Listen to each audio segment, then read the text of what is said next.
is the historic site of America's most important event that led to its independence, the Boston Tea Party.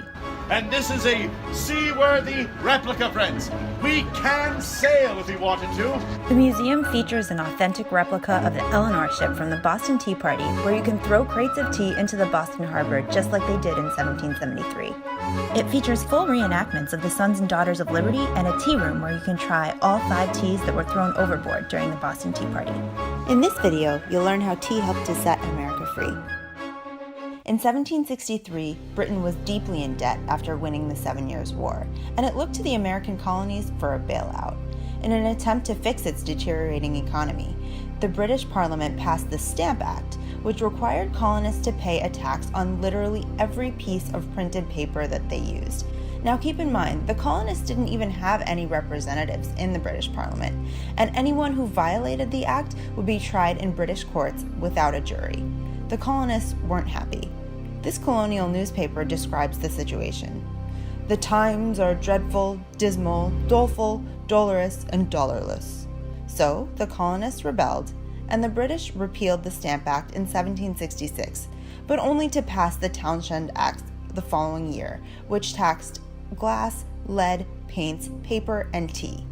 The backlash was severe, and those acts too were repealed, except for the tea tax.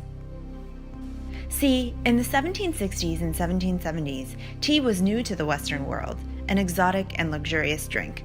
But by 1773, tea sales had dropped, and over 17 million pounds of tea, some of which was 4 years old, was sitting and rotting. So, to reduce its stores of tea, the British passed the Tea Act, which allowed the British East India Company to ship and sell their tea directly to the colonies, effectively giving it a monopoly over American tea sales. But the tea tax still remained, and both colonial tea merchants and consumers were furious. On the night of December 16, 1773, at least 116 men, known as the Sons of Liberty, dressed up as Native Americans, boarded 3 ships containing British tea, hacked open all 342 chests of tea, which was enough to make 1.8 million cups, and dumped the tea into the Boston Harbor. At the Boston Tea Party Museum, you can relive this historic night.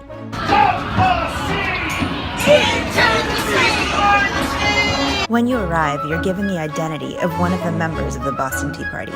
And before you board the ship, you're brought up to speed on that night's event. We all know what brings us here, another crisis being forced upon us by a corrupt parliament, these false counselors to our noble sovereign, King George III. You'll get to visit the exact location where the tea was thrown overboard and see the last remaining crate from that night, as well as a vial of tea that was mysteriously preserved. And at the end of the tour, you'll get to try all 5 teas from that night: Singlo, Young Hyson, Buhi, Kung Fu, and Souchong teas, and Abigail's Tea Room.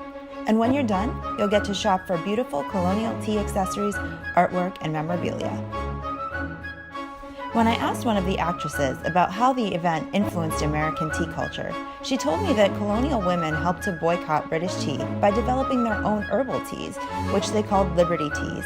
These teas were made from local herbs and shrubs such as blueberries, raspberry leaf, mint, lemon balm, lemon verbena, and wintergreen. In those days, there was even propaganda against traditional tea leaves, saying that they caused frightful nervous disorders. These events helped to shift the focus of American teas more towards herbal blends. The Boston Tea Party was the single most important event leading up to the American Revolution.